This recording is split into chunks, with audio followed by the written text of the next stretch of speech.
Assalamualaikum warahmatullahi wabarakatuh. Berjumpa lagi dengan Pak San di channel Sanjaya Kembar Official.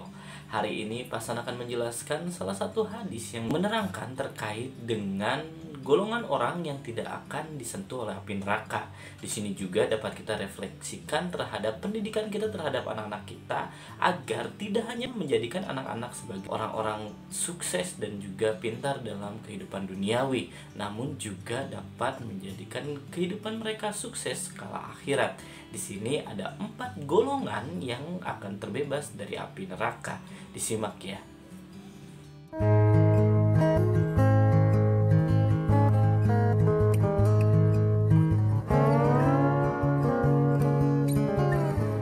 Menurut hadis Tirmizi, ada 4 golongan yang akan terbebas dari api neraka. Ini pun adalah salah satu teguran untuk kita sebagai orang tua bahwa kita harus mendidik anak-anak kita agar dapat selamat juga tidak hanya di dunia namun juga di akhirat. Yang pertama adalah layin. Orang-orang yang santun dan lemah lembut ketika bertutur kata. Jadi biasakan anak-anak kita untuk mampu bertutur kata secara halus, lembut, dan juga dapat terus menggunakan etikanya ketika berbicara atau berkomunikasi dengan orang lain.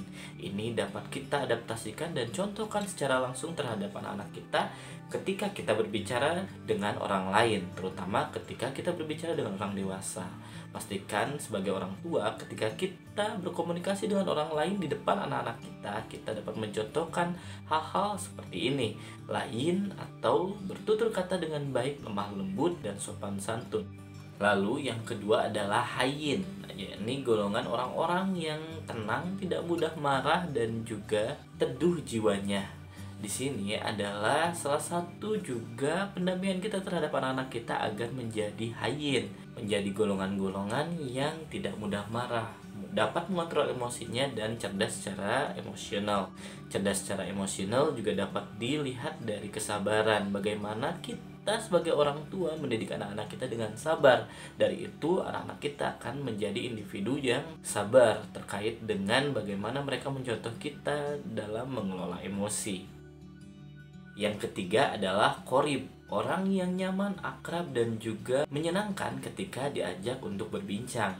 Nah, anak harus mendapatkan porsi di mana orang tuanya dapat berkomunikasi secara menyenangkan dengan orang lain, membuat orang lain nyaman dan juga tidak membuat orang lain tersinggung. Di mana ketika berkomunikasi dengan orang lain, anak-anak kita menyimak dan kita harus memberikan pemahaman kepada anak-anak kita bahwa jadilah orang-orang yang menyenangkan dan dapat untuk selalu membuat orang lain nyaman ketika di dekat kita, terutama ketika berkomunikasi dengan kita. Dan golongan yang terakhir yang akan dijauhkan dari api neraka adalah sahel. Sahel adalah orang-orang yang selalu memudahkan urusan orang lain manapun berada.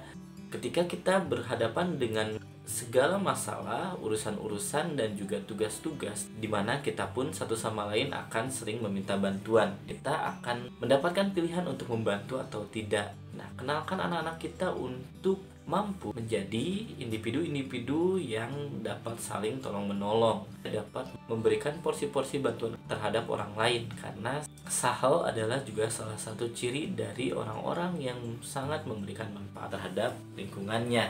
Dari itu kita dapat dengan bijak memberikan pemahaman terhadap anak-anak kita bahwa jadilah orang-orang yang bermanfaat di masa depan.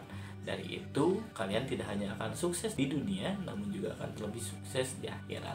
Begitulah terkait dengan 4 golongan yang dicantumkan dalam hadis Tirmizi terkait dengan orang-orang yang akan dijauhkan dari api neraka, bahkan terhindar dari api neraka. Kemudian dari itu, kita sebagai orang tua haruslah mulai paham bahwa pendidikan bukan hanya akan kita wariskan untuk anak-anak kita hidup di dunia, namun juga bekal mereka untuk di akhirat nanti. Jadikanlah anak-anak kita sebagai pewaris doa-doa terbaik kita hingga akhirat nanti. Kembali bahwa manusia tercipta untuk hidup di dunia dan mempertanggungjawabkan segalanya di akhirat nanti, termasuk diri kita sebagai orang tua. Amanah terbaik kita adalah mendidik anak-anak kita untuk dapat sukses dan survive hidup di dunia dan juga di akhiratnya nanti. Maka dari itu, pastikan minimal salah satu dari 4 golongan tadi ada di dalam diri anak-anak kita nanti, yakni layin, hayyin, qorib, dan sahal. Jadikan mereka anak-anak yang ramah, santun, menyenangkan, tidak mudah marah, dan juga senang membantu orang lain. Sekian dari Pasan, tidak lupa Pasan masih tunggu request untuk tema-tema video selanjutnya dan juga diskusi kembali di kolom komentar. Semoga bermanfaat. Wassalamualaikum warahmatullahi wabarakatuh.